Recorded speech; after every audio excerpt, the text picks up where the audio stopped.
Welcome into the A-List podcast. I'm Kwani A. Lunis with A. Sherrod Blakely. As lively as I am right now, we did just this week get some bad news about a certain Boston Celtics.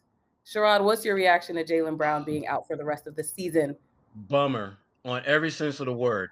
To me, there are going to be two camps that are going to really stand out as far as reaction to this. You're going to have the camp that believes that this gives the Celtics an easy, plausible escape as to justifying why this season was such a downer.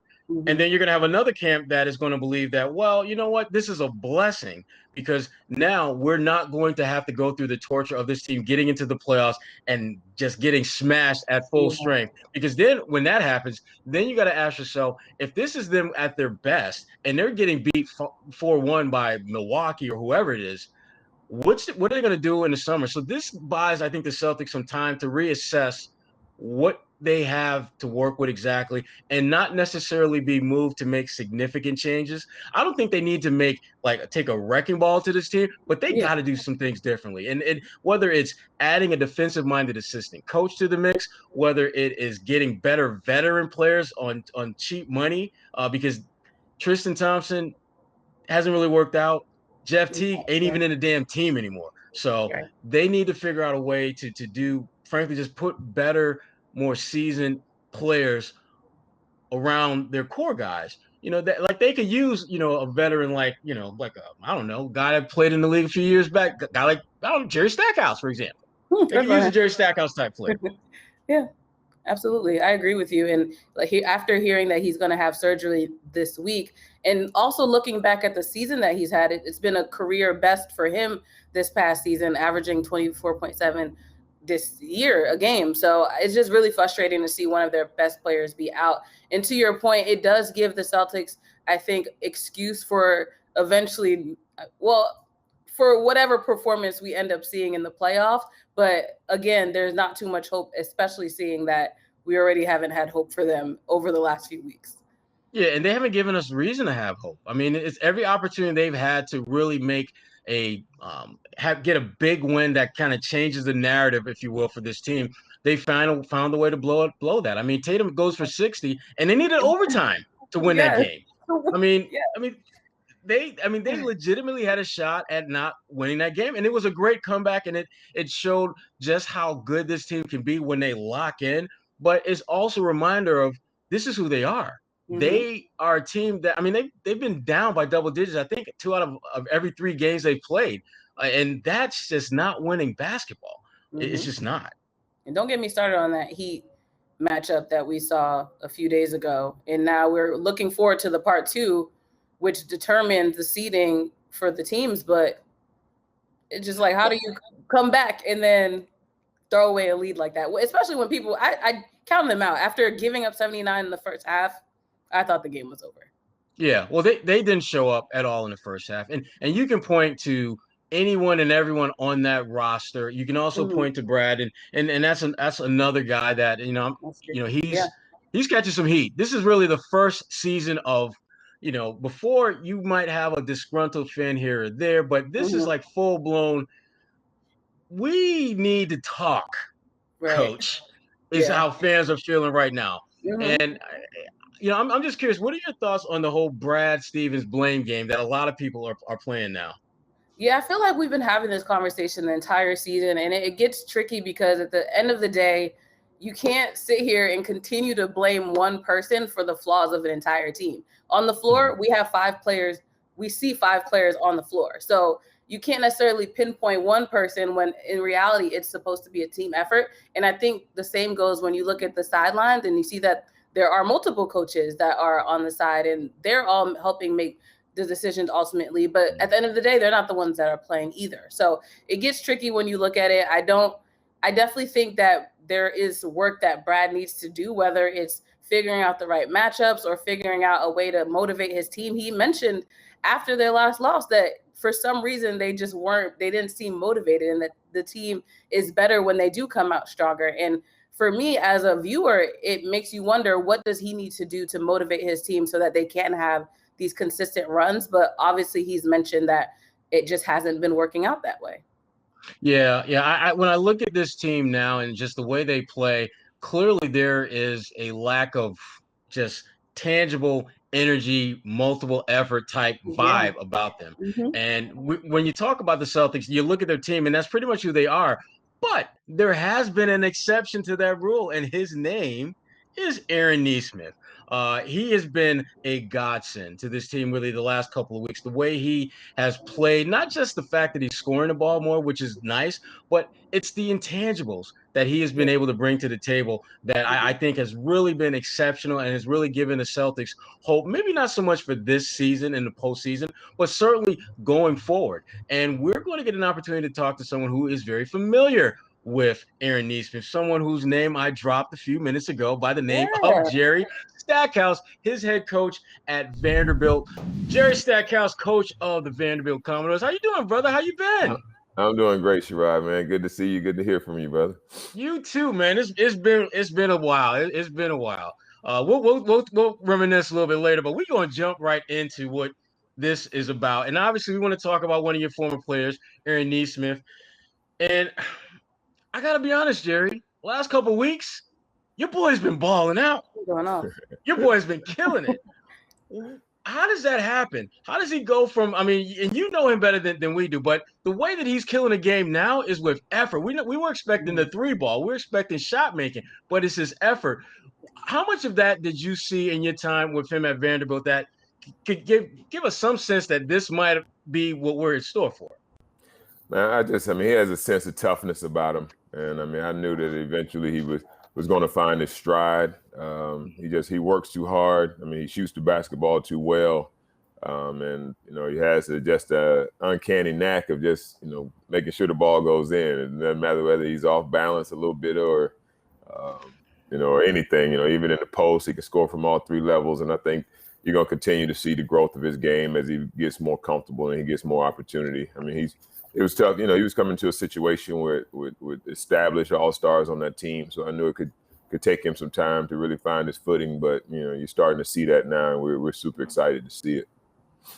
And despite the fact that the Celtics ended up losing that game to the Heat, that's one of the games where we really saw him go off every time Brad Stevens was able to put him in the game. How do you prepare your players for getting into the league and knowing that a lot of times they'll just have to be ready when they're called up, but they won't necessarily get the starting minutes that they probably want? I mean, it was a little different for Aaron. I mean, I think for us, he was our best player, hands down. Mm-hmm. He was our best player. We knew that he was the guy that we were going to run a ton of our sets for and have him at the end of play. So for my message to him was make sure you make your teammates better. And share the ball, make sure when those opportunities and you got two on you, you got to make the right play to them, and then you got to earn that trust because that's what you're going to see at the next level. You're going to be sharing the floor with other good players.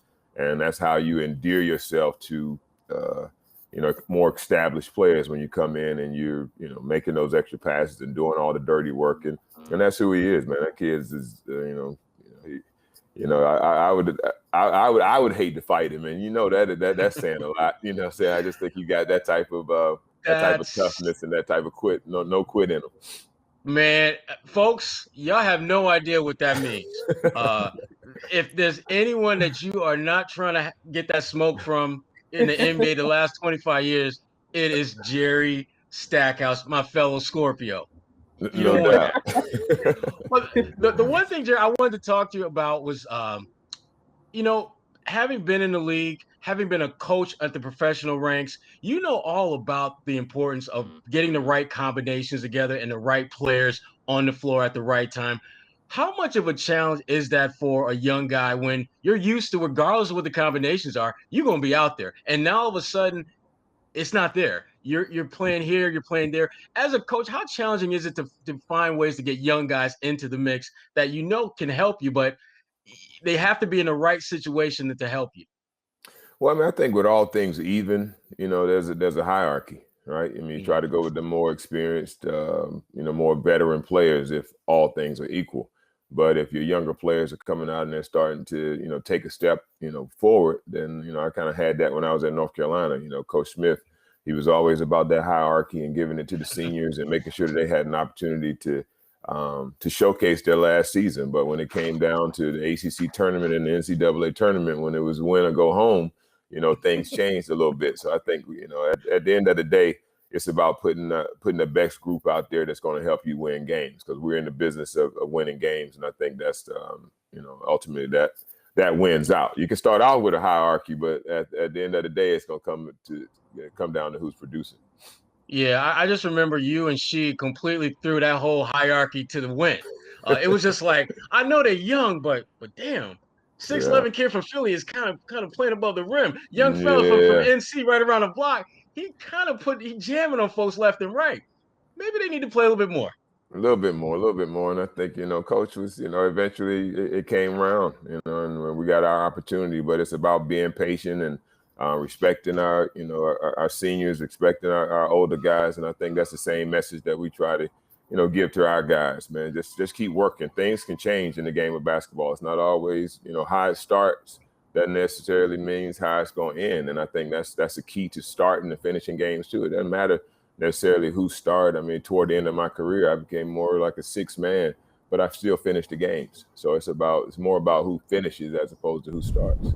And when I think about really good teams, and you're going to feel me on this one. I think about your boy Mateen Cleaves when on that one beautiful night in Chicago, where a certain young fella dropped 57 on the Bulls, hammered them with 57. Now, Jason Tatum recently tied the Celtics record for most points scored in a single game with 60, and you did the same thing when you were in Detroit at the United Center. In fact, I think the 57 you dropped on them is still the most points scored in that building. Yeah. And we're talking about 20 years that you had that top spot. In MJ's building.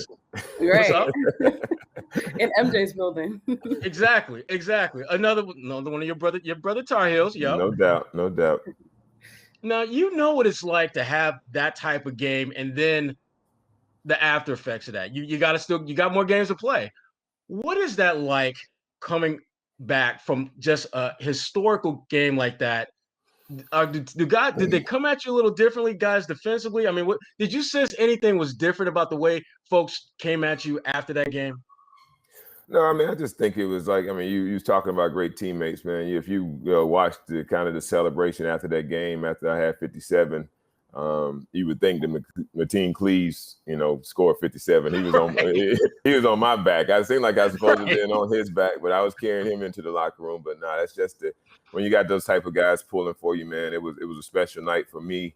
But I think, I was drawing a lot of attention every night. And it was just one of those nights that, I had it all going from, my post-ups to, getting in transition to 3-ball going. And it was just a special night. And my guys started finding me. It was like, Mateen, he was going to the basket, probably had a layup. He was looking behind and trying to find me. And it's, and that just shows you, when you care about your teammates and you protect them and you take care of them and you have an opportunity to do something special that they wanted to help be a part of that. And that's not always the case because, in this business is, young guys really trying to, come into the league and establish themselves. It's hard to, be selfless sometimes because, it's there's 60 new guys coming into the NBA every year, right? And so that means it's not like it's 510 players. It's not going to be 570 next year. It's still going to be 510. So that means 60 had to leave. So it's pretty tough out there. So you got to come out there with that mindset of trying to establish yourself. And I think once I did that, those first few years in Philly and early on in Detroit, then I was able to just relax and be myself. And I think that, all young players go through that. How much of a challenge was it for you, Jerry, to establish yourself as a leader at a young age? Because I mean, I don't think people realize that you were getting buckets from the jump. I think you averaged almost 20 points as a rookie. You played 30 plus minutes, I think 7 of your first 8 seasons. And even when you stopped playing 30 minutes, you were playing like 28. So it wasn't like you just completely fell off the map. How do you, as a young guy in this league, establish yourself as a leader? Because that's something that Jason Tatum and Jalen Brown, they're still kind of working through that process here in Boston. Yeah, I think it takes a little bit of time, and then I think it's important to have, veterans around. And I didn't have that in Philadelphia in my early years. And I think that if there was one thing that I could say that I could go back and do different, I would have liked to have had those guys that, on my team that had won and had some success. I kind of had to figure things out on my own.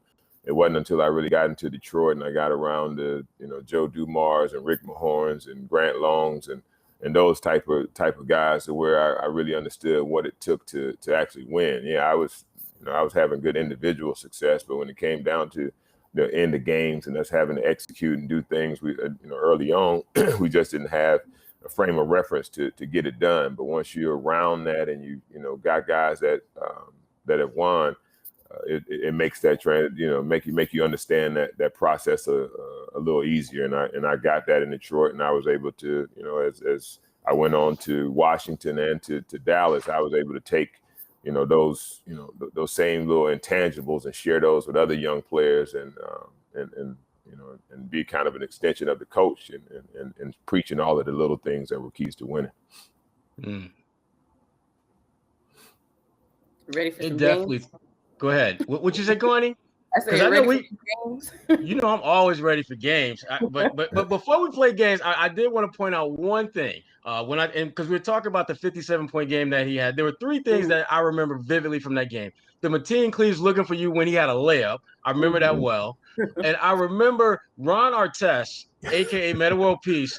I've never seen this happen before in an NBA game ever. When you scored like your 50th point, he was on his feet cheering for you. I've never seen that in my life. Someone who just got a 50-piece put on them was cheering for you. Yeah. That kind of blew me away. It was kind of weird, man. He was asking, he was during the game, man. He was almost like he was asking questions about it. I mean, this is supposed to be like one of the premier defenders. I mean, I still get a kick out of that, man. But if anybody, right, Metta. Ron Artest. I mean, he would be that guy. He would absolutely be that guy. And when you scored your last bucket, you did the reverse dunk. Now, Stack, I ain't gonna lie, I didn't think he was gonna make it. I was tired. Tired. I thought you. I mean, you had already dropped the double nickel on him at that point. I'm thinking like, what? He just lay that thing up. Yeah, I think it was. The guys on the bench knew that the record was when we had come out of a timeout, and it was like, I think I had a couple of good. Easy, probably some of the best looks I had all night that I missed, when it was on the basket to break the record. And then I got on a breakaway and, and I knew, so I was like, this is going to be the one to break the record. I got to do something. I can't just go in here and lay this up and do an easy dunk. I got to try to reverse it or do something. And then I barely got it over the rim, but I did. But it was a great moment. I think I threw my hands up a little bit in the excitement because I knew it was a pretty memorable accomplishment. Yeah, because when you were coming down on the break, it looked like you was breathing a little bit heavier than you was breathing in the first and second quarter. I'm thinking like, lay it up, brother, lay it up.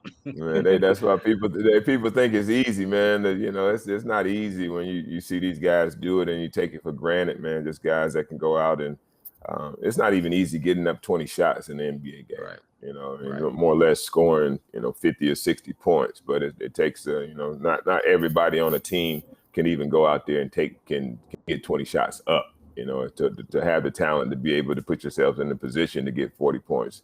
You have to appreciate that. I think guys that play the game, understand that. But I guess a lot of people who watch who just because they make it look so easy, they think it's all like, oh, what, I can go out there and do that. But no, it's a talent within itself just to go into a game and be able to get up shots. Absolutely. Let's play some games, Kwani. What you got? We have one game before we let you get out of here. It's called Fill in the Lane, and basically give you a question and you fill in the blank. So for our first one, in 5 years, Aaron Nesmith will be blank. In 5 years, Aaron Nesmith will be an all-star. Woo! 5 years. Put it in the books. Record, please. Right.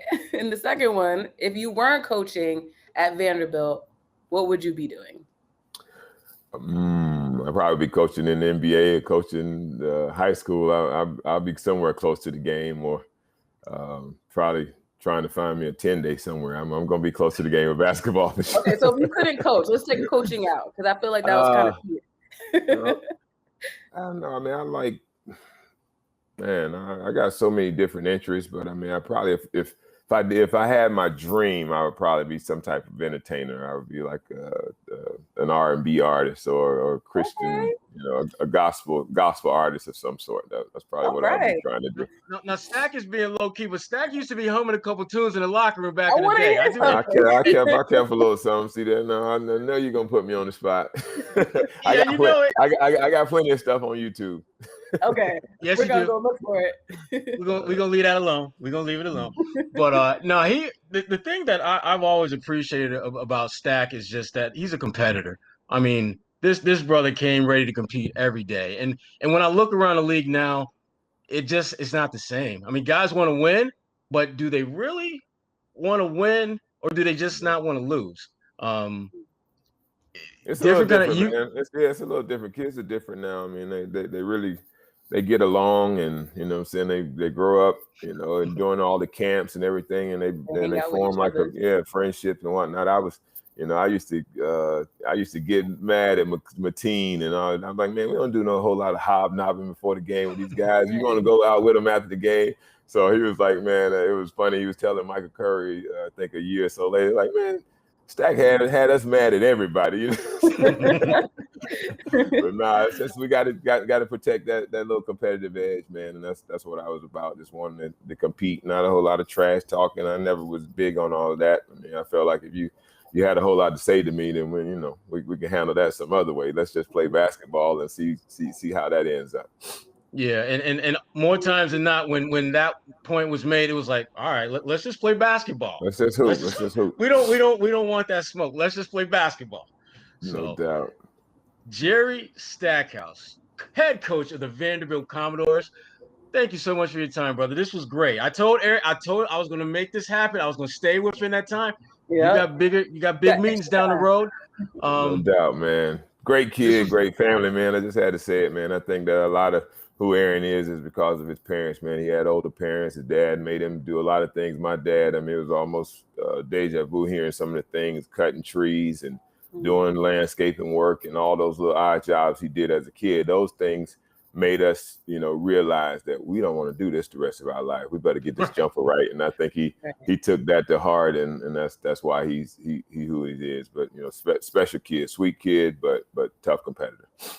Absolutely, and had an awesome coach at Vanderbilt. My man. Appreciate that, man. Two-time All-Star Jerry Stackhouse. Man, thank you so much for coming on the A-List podcast, and I'll be talking to you soon, my friend. No doubt. Jerry Stackhouse, my man. Ooh, man, I forgot that he's got some stories. So we definitely had to limit our time with him because he might be spilling too much tea.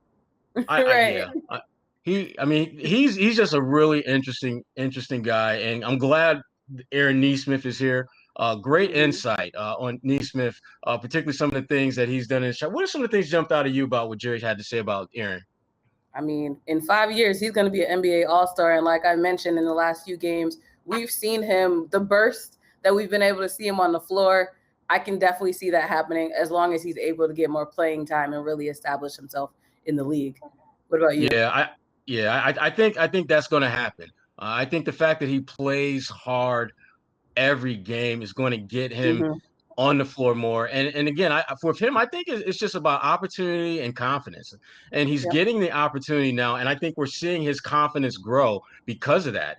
He's a much better looking shooter now than we saw earlier in the season. And a lot of that has to do with the fact that I think there's less pressure on him when he's out there now. And that's to me, that's one of the yin yang dynamics of young players. It's like you want to give them more time if they play well, but they've got to get time in order to do just that. So he's figured out how to really increase his, the trust that Brad Stevens has in him. And to me, the byproduct of that is really good play from a guy that I think going forward is going to be part of that circle of trust that Brad has with his players when we're talking about Tatum and Brown specifically.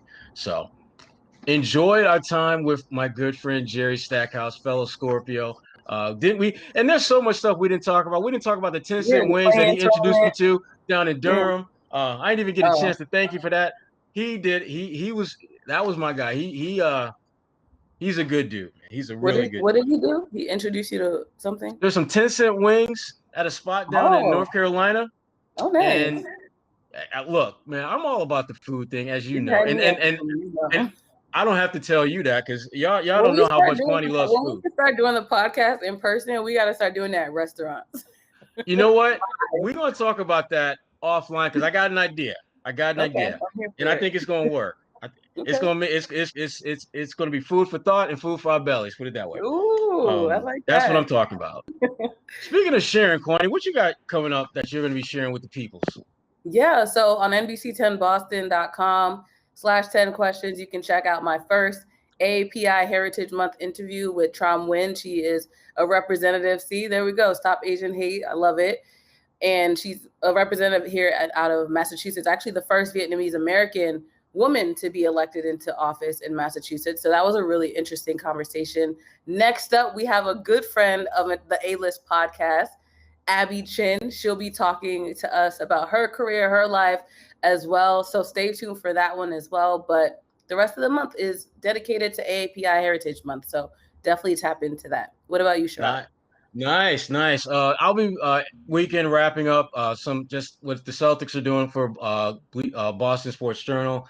For Bleacher Report, kind of did a little bit something different this week, and actually it should be out today or tomorrow at the latest. I think it might be out today. Looked and talked with some different executives about who I think is going to be Rookie of the Year, Anthony Edwards of the Minnesota Timber Pups.